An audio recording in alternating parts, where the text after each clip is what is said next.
পৃথিবীতে যত মারামারি কাটাকাটি অন্যায় অত্যাচার যত কিছু অশান্তি পৃথিবীতে হচ্ছে এই রিজিকের কারণে। আমরা অনেক মানুষ মনে করি যে শুধু যেটা খায় সেটাই রিজিক, সেটাকে রিজিক বলা হয়। এই কথাটা কিন্তু ঠিক নয়। টাকা পয়সা ধন সম্পত্তি দুনিয়াতে সম্মান মান সম্মান আপনার ক্ষমতা আপনি যে চেয়ার পেয়েছেন এগুলো সব রিজিকের মধ্যে পড়ে।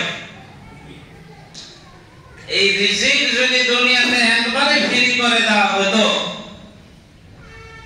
আর মহিলা যে নারী এই নারীকে যদি ফ্রি করা হতো যে জেনা করলে কারো কাছে কারো দিকে তাকালে কোন রকমের গুনাহ হবে না, এই দুটো জিনিস যদি আল্লাহ দুনিয়ায় ফ্রি করতো তো পৃথিবীতে কোন লোক জাহান্নাম যেত না। আপনি ভালো করে কথাটা চিন্তা করে দেখুন কোন কারণের জন্য আজকে পৃথিবীতে সবচাইতে বেশি অশান্তি। তার মধ্যে আজকের যে বিষয়বস্তু সেটা হলো রিস্ক। এই রিস্ক নিয়ে প্রত্যেকটা মানুষ টেনশনে ভুগছে। রাত দিন সকাল সন্ধ্যা সব সময় খালি যে আমি কি করে ইনকাম করব, কি করে আমার সংসার চলবে। কিন্তু প্রথমে আপনাকে একটা কথা মনে রাখতে হবে যে রিস্ক যে আল্লাহ রাব্বুল আলামিনের দিয়েছেন আপনাকে, এটা আপনার তাকদীরে লেখা আছে আগে থেকে। আপনি হাজার চেষ্টা করলেও যেটা নাই সেটা আপনি ইনকাম করতে পারবেন না।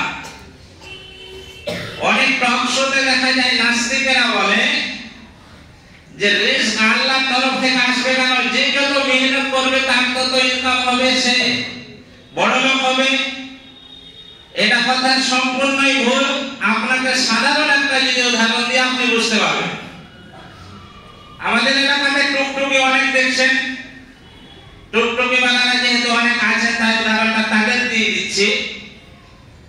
একটা টুকটুকি মশা ভাইয়ের দোকান থেকে নতুন দুটা টুকটুকি আপনি আজকে বের করেন, কালকে সকালবেলাতে গজল পড়া যারা টুকটুকি চালায় তাদেরকে সকাল 6টার সময় দুজনকে টুকটুকি দুটা দিয়ে দেন। ওদেরকে বলেন যে সন্ধ্যা 6টা পর্যন্ত তোমরা টুকটুকি চালাও। আচ্ছা, সাধারণ জ্ঞানে আপনি বলেন দুজনে এক সমান ইনকাম করতে পারবে? মেহনত তো দুজনে এক সমানই করেছে, ওই 6টা থেকে 6টা, ইও 6টা থেকে 6টা।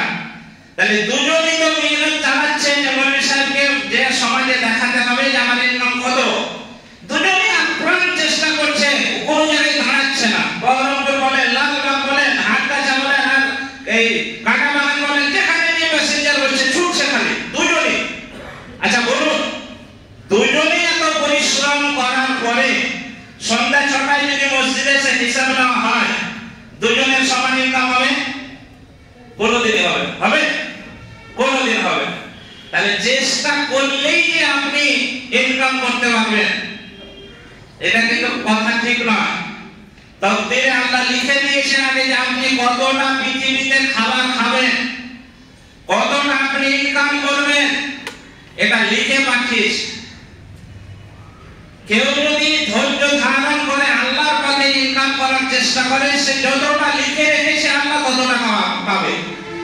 এবার যদি আপনি প্রশ্ন করেন, অনেক সময় প্রশ্ন হয়ে থাকে যে আমি কি ঘরে বসে থাকলে আমার রুজি আসবে? আসবে না, আপনাকে পরিশ্রম করতে হবে।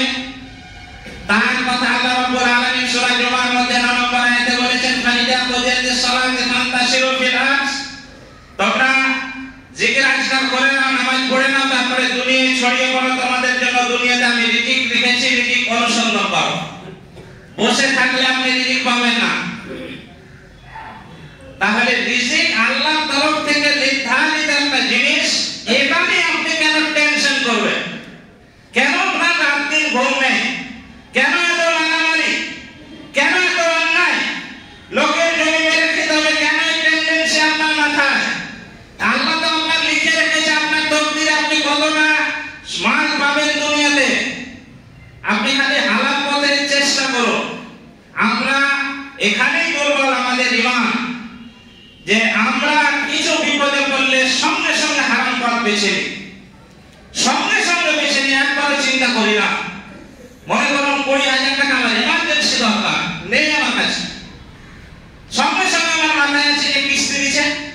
বলেন না চলো, সঙ্গে সঙ্গে 2 টাকা পাঠিয়ে আমরা কিস্তি দিই না। কিন্তু আপনি যখন ধৈর্য ধরবেন, আল্লাহর উপরে ভরসা রেখে যে আল্লাহ আমার ব্যবস্থা করবে, আমার এটা যেহেতু সামনে দরকার, রুজির মালিক আল্লাহ, তাহলে আল্লাহ অবশ্যই আমার ব্যবস্থা করবে, এর উপরে যদি আপনার ঈমান থাকে আল্লাহ ব্যবস্থা করবে। তার বাস্তব প্রমাণ আমি আমার কথা বলছি, এখানে দাঁড়িয়ে তো এটা কথা বলা যায় না। আমার কথা বলছি কয়েকদিন আগেকার এমার্জেন্সি আমার 50,000 টাকার দরকার পড়েছে। বাস্তব কথা, এটা গল্প না। কয়েকজনকে বলার পর ব্যবস্থা হলো না। আমার মাথায় এলো মনে হয় এবার সুদের দিকে যেতেই হবে, মাথায় শুধু এসছে। তাই আমি আমার বউকে এটা শেয়ার করলাম যে এই অবস্থা গো, আমার খুব এই টাকা দরকার। কয়েকজনকে বললাম, হলো না তো মনে হচ্ছে যেতে হবে। তা আমার বউ বললে যে খবরদার ওই চিন্তা করিও না, সুদে যাওয়াই যাবে না। ও আমাকে মানা করলে, দেখবেন আল্লাহ ব্যবস্থা করবে। এই কথাটা কিন্তু ওর, আমার বউ বলে বলছি না, সে আমাকে এই কথাটা বলল। আমারও মাথায় এলো না, একটা আলেম মানুষ, সুদে যাবো এটাও তো ঠিক না, দেখি আল্লাহ ব্যবস্থা করে। যে টাকাটা আমাকে দিয়েছে তার কাছে আমি টাকা চাইনি, যার কাছে চেয়েছি তার কাছে পাইনি। যে আমাকে ব্যবস্থা করে দিয়েছে তাকে আমি চাইনি যে ভাই 50,000 টাকা আমার দরকার, তাকে কোন মাধ্যমে তার কাছে খবর গেছে। আমি বলি কোন লোকের মাধ্যমে খবর গেছে যে মনির সাহেব 50,000 টাকা দরকার, খুব এমার্জেন্সি। ও সঙ্গে সঙ্গে ব্যবস্থা করে আমাকে দিয়েছে। আচ্ছা, আপনার যখন সুবিধা হবে আপনি সুবিধা মতন আমাকে দিবেন। আচ্ছা বলুন, এই জায়গাটাতে যদি আমি সুদের টাকা নিতে পারতাম না? দিবে না আমাকে, এরকম আছে না? দিবে না? অবশ্যই দিবে। আমি এবং আমার স্ত্রীর পরামর্শে আমি নির্ধারিত জায়গায় দাঁড়িয়ে থাকলাম যে আল্লাহ ব্যবস্থা করবে। এই কয়েকদিনের আগেকার রিসেন্ট ঘটনা আপনাকে বলছি, যে সে তাকে বলেনি, তারপরেও তার মাধ্যমে শুনে আমাকে ব্যবস্থা করে দিয়েছে। তাহলে বলুন, আল্লাহ রিজিকের মালিক এখানে প্রমাণ পাচ্ছেন। অবশ্যই অনেক লোকের সঙ্গে এরকম ঘটনা ঘটে থাকে। অনেক মানুষ আছে যে বেশি সন্তান হলে বাড়িতে ঝামেলা, এত ইনকাম এমনি তো নেই, সন্তান নাই না। আচ্ছা, রিজিকের মালিক তো আপনি নয়, আল্লাহ, এটা আপনি স্বীকার করছেন। আল্লাহকে বলা হয় আল্লাহ জাম, যিনি রিজিকের মালিক। তিনি যে রিজিকের মালিক, তার একটা আরেকটা উদাহরণ দিচ্ছি বাস্তবে, তাহলে আপনি বুঝতে পারবেন। আপনাদের গ্রামের একটা মেয়ের 40 বছর বয়স, তার বিবাহ হয়েছে কিন্তু সন্তান হয়নি। ভালো করে কথা শুনেন। রিজিক নিয়ে যে এত মারামারি করছেন, এই আজকের বক্তব্যে আপনার কিছু না কিছু চেঞ্জ হবে যদি আপনি একটু ভাবেন। গজরপাড়ার মেয়ে বিবাহ হয়েছে, বয়স 40, তার সন্তান হয়নি। গোটা পৃথিবীর মেডিকেল সায়েন্স সামনে নিয়ে আসে। আজকে তো মেডিকেল সায়েন্স বিশাল উন্নতি করেছে পৃথিবীতে। গোটা মেডিকেল সায়েন্স নিয়ে এসে বলেন যে এই মেয়েটার স্তন থেকে 1 ফোঁটা দুধ বের করতে পারবেন? পারবেন? কোন ডাক্তার পারবেন? কিন্তু একটা মেয়ের বয়স 16 বছর, বিবাহ দিয়েছেন, 17 বছরে সে বাচ্চা কনসিভ করেছে, বাচ্চার মা হয়েছে, তার স্তনে দুধ আসে না? আসে না? আসে না? এখানে আপনি বুঝতে পারেন না? প্রত্যেকটা মানুষ রিজিক নিয়ে আপন পৃথিবীতে জন্মগ্রহণ করে। আপনার কাছে আপনার বাপ মা আছে, খুব ভারী লেগেছে আপনার বাপ মা আপনার কাছে। এই ছোট ভাই, বাপের ওষুধ লাগবে, এই মাসে আমি কিনে দিয়েছি 3,000 টাকা, আমি আর পারবো না, তুই দেখ, বলে না? বাপ মা একসাথে খাওয়াইতে পারবে না, তুই মাকে খাওয়ান, বাপকে খাওয়া, বলে না?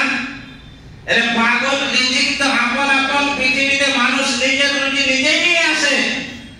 আর আপনি বাপ মাকে ভাগ করছেন শুধুমাত্র খাবার দাবার জন্য। তাহলে আপনার খাবার তো সে খাবে না, আপনার খাবার সে খাবে না।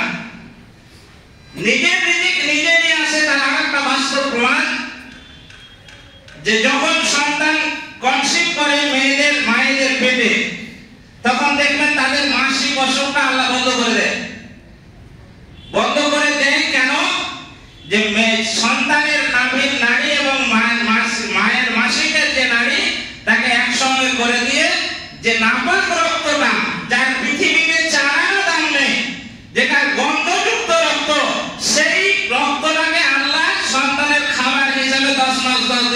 দিয়ে দিবে। আচ্ছা বলুন, যখন আপনি পেটে ছিলেন আপনার বাপ জানে যে আমার সন্তান কি খেয়ে 10 মাস 10 দিন পেটে বড় হচ্ছে? আপনার মা জানে? কোন ডাক্তার খাবার দিয়েছে? তাহলে রিজিক আপন আপন নিয়ে আসছে পৃথিবীতে, এটা আপনি এখান থেকে ভালো করে বুঝতে পারছেন। একটা মেয়ের বয়স 40 বছর, সন্তান হয় তার জন্য তার বুকে দুধ আসেনি, আর 16 বছরের মেয়ে বিবাহ দিলে সন্তান এসে সঙ্গে সঙ্গে দুধ এসে, যেহেতু রিজিক আল্লাহ সন্তানের তার মায়ের স্তনে দিয়ে দিয়েছে। যেমন সন্তান আস্তে আস্তে বড় হচ্ছে, 2 বছর 2.5 বছর দুধ পান করছে, এর মধ্যে 7 মাস 8 মাস হতে হতে দাঁত গজাতে শুরু করে। যখন পৃথিবীর খাবারের দরকার পড়বে, আস্তে আস্তে যখন 2-2.5 বছর হয়ে যায় সন্তানের, তখন পৃথিবীর খাবারের দরকার পড়বে, জন্য দাঁত আল্লাহ গজিয়ে দিচ্ছে। যখন মায়ের দুধ ছেড়ে দেয় তখন বাপের ইনকাম থেকে সন্তানেরা খায়। আচ্ছা বলেন, আপনার বিবাহের আগে কত টাকা ইনকাম ছিল? বিবাহের পর সন্তান না হওয়া আগ পর্যন্ত কত টাকা ইনকাম ছিল? বিবাহের পর সন্তান দুটা হয়েছে, তারপরে এখন আপনার কত টাকা ইনকাম? আপনি হিসাব করে দেখেন বাড়িতে। আপনার সন্তান ইনকাম করতে পারে না, কিন্তু আপনার ইনকামে যে আল্লাহ আপনার সন্তানের রুজি ভরে দিচ্ছে, আপনি এটা বুঝতে পারেন না। বাপ মায়ের রিজিক আছে দুনিয়ায় এখনো। একটা মানুষ যতদিন রিজিক শেষ না হয় পৃথিবী ছেড়ে যায় না। যখন রিজিক শেষ অটোমেটিক দুনিয়া ছেড়ে সে চলে যাবে। কিন্তু অনেক বাপজিকে দেখা যায় তার ইনকাম নেই, তার ইনকাম নেই কিন্তু রুজি আছে। অনেক সময় যে বেটার ইনকামে বাপের রুজিটাকে দিয়ে দেওয়া হয়। অনেক সময় দেখা যায় যে আব্বা বেঁচে ছিল মানে সাহেব প্রতিদিন 100 টাকা 200 টাকা 150 টাকা করে ওষুধ লাগতো, প্রতি মাসে 3-4 হাজার টাকা দিয়ে ওষুধে বিল দিতাম। আজকে বাপ 3 মাস হয়ে গেল মারা গেছে, 4 মাস হয়ে গেল, কিন্তু আমি ভাবছি যে 4 মাস যে বাপ মারা গেল, আমি যে 3 বছর ধরে প্রতি মাসে 3000-4000 টাকা করে যে বাপের ওষুধ কিনেছি, মায়ের ওষুধ কিনেছি, ওই টাকাটা তো এক্সেস হওয়ার কথা, ওটা তো ওষুধে চলে যাচ্ছিল। কিন্তু আমার বাপ তো আজকে 4 বছর মারা গিয়েছে, 5 মাস আমার মা মারা গিয়েছে, ওষুধের টাকা তো লাগছে না, কিন্তু ওই টাকাটা আমি খুঁজে পাচ্ছি না যে 4000 টাকা ওষুধ দিতাম, ওই টাকাটা কোথায়? আমি আপনাকে বলি, আপনার বাপের রুজি যতদিন দুনিয়ায় ছিল আপনাকে ট্রান্সফার করে আল্লাহ দিয়েছে আপনার ইনকামের ভিতরে। যখন আপনার বাপ মারা গিয়েছে, আপনার বাপ আপনার বাপের রুজি কবরে নিয়ে চলে গেছে, ওই জন্য টাকা আপনি খুঁজে পান না। আর আপনি বাপ আপনাকে খাবার দেওয়ার জন্য, বড় ভাই তুই বাপ গেলে, ছোট ভাই বলছে তুই মা গেলে, বাপকে এক বাড়িতে মাকে এক বাড়িতে রেখেছে তুমি, শুধুমাত্র মাকে খাবার দেওয়ার জন্য, তাও তোমার নয়, ওটা আল্লাহ দেওয়া রিজিক, তার রিজিক সে খাবে। অনেক সময় আমরা মন খারাপ করি যে এই লোকটা খেয়ে চলে গেল, আপনার রিজিক সে খায়নি। অনেক সময় ভিক্ষা দুয়ারে যায়, ভিক্ষুকেরা খাবার চায়, আমরা দিই না। এটা মনে রাখবেন, আপনার রিজিক সে চায়নি, তার রিজিক সে চেয়েছে, আপনি তাকে দিয়ে দেন। আপনি মনে করছেন যে আমার যত বেশি পরিশ্রম করব তত ইনকাম হবে, এটাই যদি হতো তাহলে সবচাইতে বেশি ইনকাম করতো যারা রাজমিস্ত্রির কাজ করে। এখন তো ঠান্ডার দিন তাদের কষ্ট কম হয়, চৈত মাসের সময় দেখেন তো 12টা-1টার সময় ওই গাঁথনি করতে গিয়ে কি অবস্থা হয়। আর আপনি তো এসি ঘরে বসে বসে থাকেন, তারপরেও আপনার দিব্যি দিনে 4000-5000 টাকা আপনার ইনকাম হচ্ছে, খালি মোবাইল টিপে টিপে, হয় না? তাহলে যদি কষ্ট করে ইনকাম করা যেত, যেটুকু কষ্ট করবে তার তত রুজি ইনকাম করা যাবে, তাহলে সবচাইতে বড় লোক হতো এই রাজমিস্ত্রিরা। তাহলে এটাও ভুল প্রমাণ হলো যে কষ্ট করলে আপনি রুজি ইনকাম করতে পারবেন না। তাহলে আপনার যেটা মানে ভাগ্যে লেখা আছে, নির্ধারণ করা আছে, সেটা আল্লাহ আপনাকে দেবে, কিন্তু আপনি বসে থাকলে হবে না। আপনি পরিশ্রম করেন, চেষ্টা করেন হালাল পথে। আল্লাহ রাব্বুল আলামিন পবিত্র কোরআন মাজিদের মধ্যে বলেন, ইয়া আইয়ুহাল্লাযীনা আমানু কুলু মিন তাইয়্যিবাতি মা রাযাকনাকুম ওয়াশকুরু লিল্লাহি ইন কুনতুম ইয়্যাহু তা'বুদুন। হে ঈমানদার বলেরা, যারা ঈমানদার দাবি করো, তোমাদেরকে বলছি তোমাদের জন্য দুনিয়াতে যে হালাল বস্তু সামগ্রী যা দেওয়া হয়েছে তা থেকে তোমরা ভক্ষণ করো এবং আমার শুকরিয়া আদায় করো। আল্লাহ বলছে আমার শুকরিয়া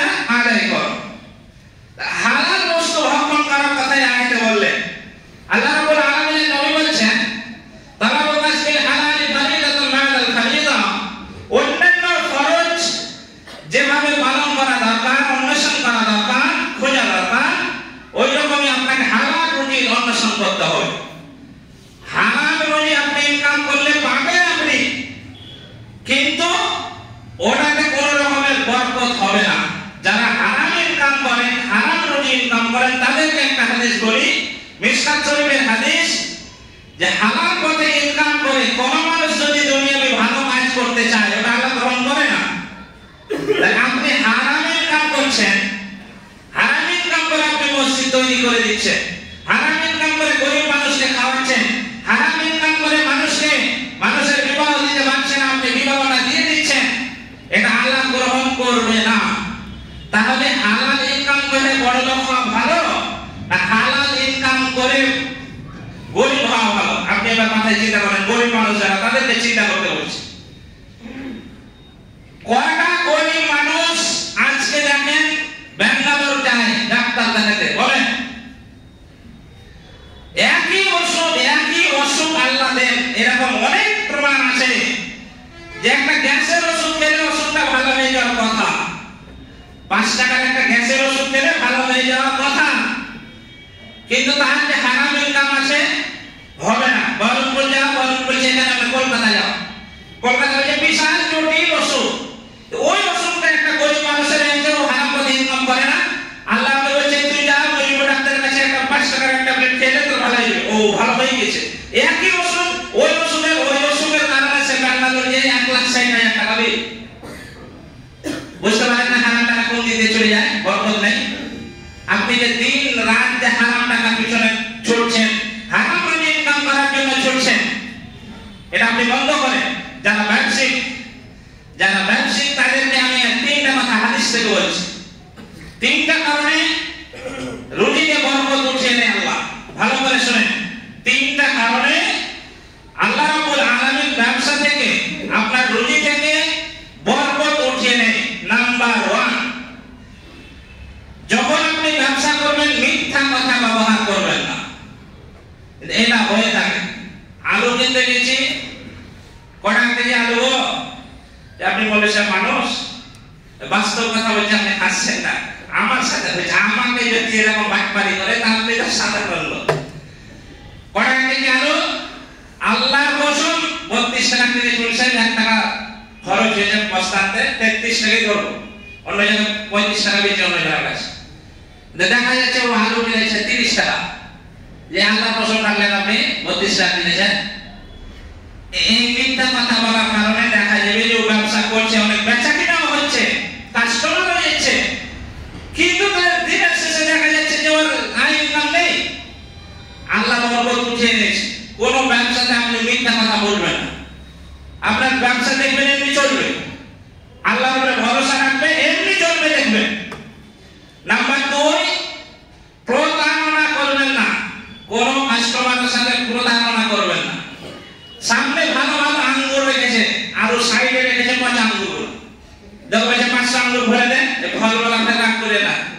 আপনার উদাহরণটা দিচ্ছি আপনাকে দিয়ে, ও 5 আঙ্গুর আমি এখানে দাঁড়িয়েছি, ওইদিকে 100 গ্রাম আঙ্গুর যেগুলো অচল সেগুলো ভরে দিচ্ছে। এই যে আপনি প্রতারণা করলেন, দেখা যাবে আপনার বেচা কিনা হচ্ছে কিন্তু আপনার বরকত নেই। এত বেচা কিনা যায় কোথায়? আল্লাহ রাসূলের হাদিস আপনাকে শোনাচ্ছি, আপনার বরকত থাকবে না। নাম্বার 3, আল্লাহর শুকরিয়া আদায় করবেন সব সময়, আল্লাহর উপরে ভরসা রেখে। আজকে বেচা কিনা আল্লাহ হয়নি, তো হয়নি, আলহামদুলিল্লাহ। এইটা আপনি আমার কথাটা মেনে দেখেন যে ব্যবসা করেন, উন্নতি না হলে তো হাদিস মিথ্যা দেখবে, হবে না?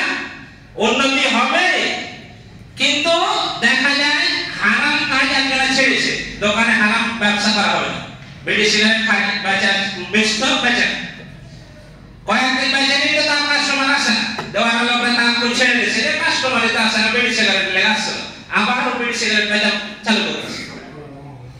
এরকম লোক নেই?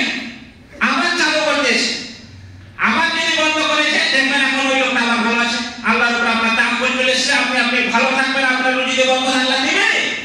এর বাস্তব প্রমাণ যদি আপনি মনে করেন যে আমি দেখবো জুমার নামাজ পড়ে আমার সাথে যে ওই লোকটা এখন ভালো আছে, বিড়ি সিগারেট এখন আর বেচে না, কিন্তু বলতেন আমার পেছনে লেগেছিল, তার তাওয়াক্কুল ছিল না আল্লাহর উপরে, এখন এসে গেছে, আপনার বেচা কিনা হচ্ছে না, আলহামদুলিল্লাহ, আল্লাহ এটাই রুজিতে আমার রেখেছে, তাই আমি এটাই পেয়েছি, আলহামদুলিল্লাহ। আপনি আল্লাহর শুকরিয়া আদায় করেন, আল্লাহ যেটা রুজি আপনার দাওয়ার ঠিক দেবে, পরিশ্রম খালি করলে আপনি রুজি ইনকাম করতে পারবেন, এটা বাজে কথা। আরেকটা প্রমাণ দিচ্ছি আপনাকে, একই দোকান, চায়ের দোকান চলছে পাশাপাশি, একই দোকান, একই সময় খোলে একই সময় বন্ধ করে, বেচা কেনা হয়।